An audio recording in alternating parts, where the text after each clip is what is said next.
3 देखते हैं। Question number 3 क्या बोला, the sum of 3 number in HP is 11 and sum of their reciprocal is 1, then the product is equal to.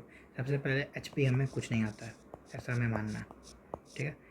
HP हमें कुछ नहीं पता, सिंपली हमें ये पता है कि HP AP के उल्टा होता है, या फिर जो AP के उल्टा है वो HP है, ठीक है। क्या बोला, the sum of their reciprocal, मतलब AP 3 नंबर, मान लो अगर 1/A 1/B 1/C कोई नंबर है जो HP में है, तो A, B, C AP में होगा, ये पता है हमें, ठीक है। अब क्या बोला, सम ऑफ देयर रेसिप्रोकल, मतलब AP का सम दिया हुआ है 1 है। 3 नंबर कैसे लेंगे हम लोग, तो ये पता होगा कि AP में 3 नंबर A - D,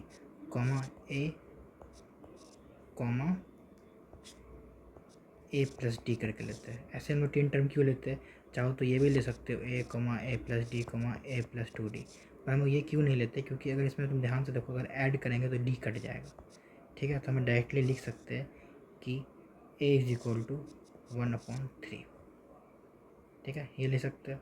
चलो और क्या बोला है, सम, मतलब और जो A - D 1/A plus 1/A plus D HP में होगा, और इसका सम 11 गिवन है। यार अब तो बहुत ईजी है, अब तुम इसे सॉल्व करो।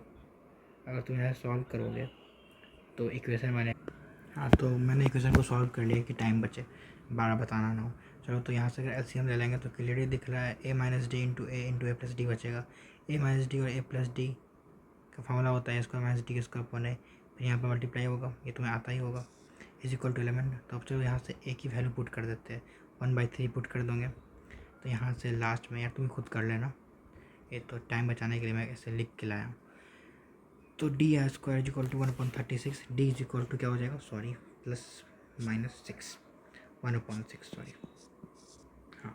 तो अब देखो तुम, हमें A पता है 1/3 है ना, और यहाँ पर एक क्वेश्चन में एक बात गिवन था शायद,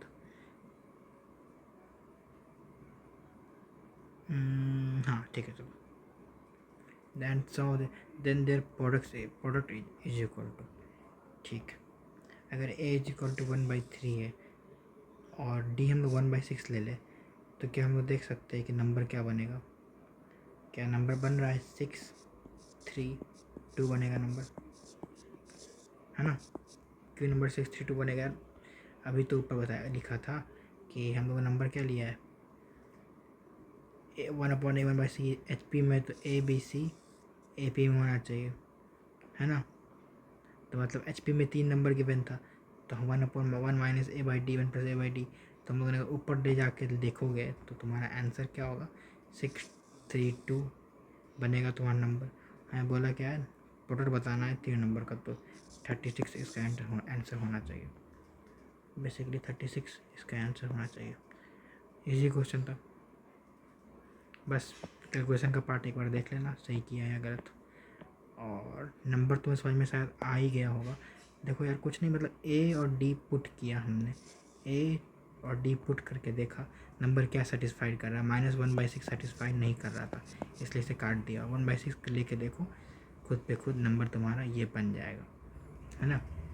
ये नंबर लिया ना, तो A इज इक्वल टू 1/3 -1/6 करके देखो, जो भी सेटिस्फाइड करे +1 - 6 में, तो ये तुम्हारा सोल्यूशन हो जाएगा।